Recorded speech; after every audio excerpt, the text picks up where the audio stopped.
ఓం శ్రీ గురుభ్యో నమ. గం గణాధిపతయే నమ. శ్రీమాత్రే నమ. ఈరోజు మనము 2026 మొదటి పక్షం ఫస్ట్ నుంచి 16 వరకు జరుగు గోచారం తీసుకుంటున్నాము ద్వాదశ రాశుల వారికి.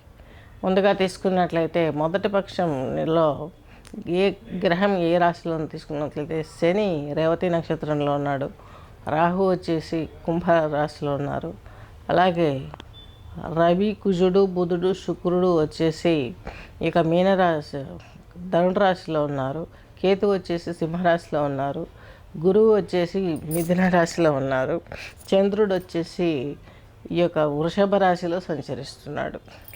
నెక్స్ట్ మకర రాశి తీసుకున్నట్లయితే పూర్వాషాఢ నక్షత్రం 3 పాదాలు, శ్రవణం 4, నెక్స్ట్ వచ్చేసి ధనిష్ట 2 పాదాలు కలిపి మనకు ఈ యొక్క మకర రాశి మకర లగ్నం కిందికి వర్తిస్తుంది. మకర రాశి మకర లగ్నం వారిలో మీకు అనువైనటువంటి ప్లానెట్ శని. మీకు 2వ ఇంటి అధిపతి, మీ రాశి అధిపతి. ఈయన తృతీయంలో ఉన్నాడు. మీకు సిబ్లింగ్స్తో ఉన్న ప్రాబ్లమ్స్ క్లియర్ అవుతాయి. నెక్స్ట్ వచ్చేసి జీవిత భాగస్వామితో మీకు అండర్స్టాండింగ్స్ బాగుంటాయి. పెళ్ళి కాని వారికి పెళ్లి సంబంధాలు కుదిరే అవకాశం ఉంది. మకర రాశి వారికి జల ప్రాంతాలకు వెళ్ళి అక్కడ వ్యవహారాలు చేద్దామంటే కుదరదు, కొంచెం జాగ్రత్త వహించండి. నెక్స్ట్ వచ్చేసి మీకు ఫ్యామిలీలో కొన్ని గొడవలు ఈ అవకాశం స్పష్టంగా గోచరిస్తుంది. ఎందుకంటే రాహు ఉన్నాడు ద్వితీయంలో, దానికి కారణం మీ కోపమే మీకు శత్రువు.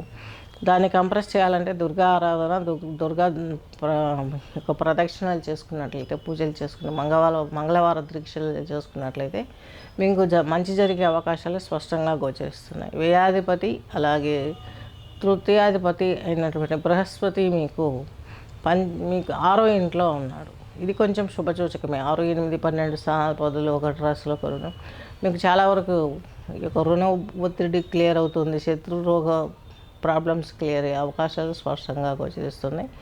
శని వచ్చేసి మీకు ఇందాకే చెప్పాను 3లో ఉన్నాడు, అష్టమంలో కేతు ఉన్నాడు. తద్మూలకంగా దైవ సహాయము మీరు ఎంత ప్రేయర్స్ చేసినా ఒక్కోసారి కష్టతరమై మీ కర్మ ఫలితాలని మీరు అనుభవించే అవకాశాలు స్పష్టంగా గోచరిస్తున్నాయి. నెక్స్ట్ వచ్చేసి మీకు కుజుడు అంటే మీకు చతుర్థాధిపతి, లాభాధిపతి. ఈయన వచ్చేసి మీకు వ్యయంలో ఉన్నాడు. మాతృమూర్తి హెల్త్ కావచ్చు, ఫ్యామిలీ ఇష్యూస్ కావచ్చు, ప్రమోషన్స్ కావచ్చు, ఎడ్యుకేషన్ కావచ్చు, విషయాల్లో కొంచెం జాగ్రత్త వహించాల్సిన అవసరం ఎంత ఉంది. కాకపోతే మీకు ఉన్నటువంటి బలం ఏంటంటే పంచమాధిపతి అక్కడ చాలా స్పష్టంగా వచ్చిస్తున్నాడు. శుక్రుడు వ్యయంలో కూడా యోగిస్తాడు. తీర్థయాత్ర వైభవము, శయ్య సౌఖ్యము ఇవన్నీ కూడా ఇస్తాడు. మీకు అష్టమాధిపతి కూడా వ్యయంలోనే ఉన్నాడు. బుధుడు వచ్చేసి మీకు 6, అలాగే భాగ్యాధిపతి అయినటువంటి వాడు కూడా ఇక్కడ వ్యయంలో ఉన్నాడు. వ్యయంలో ఇన్ని గ్రహాలు వ్యయంలో ఉన్నప్పటికీ కూడా యోగించేది వ్యయంలో శుక్రుడు కాబట్టి వీళ్ళను కూడా ఈయన వీళ్ళ ద్వారా వచ్చే దోషాలను కూడా ఈయన క్యారీ చేయకుండా కట్ చేసే అవకాశం స్పష్టంగా గోచరిస్తుంది. అలాగే భాగ్యంలో మీకు కేతు ఉండడం కూడాను దైవభక్తి పెరుగుతుంది.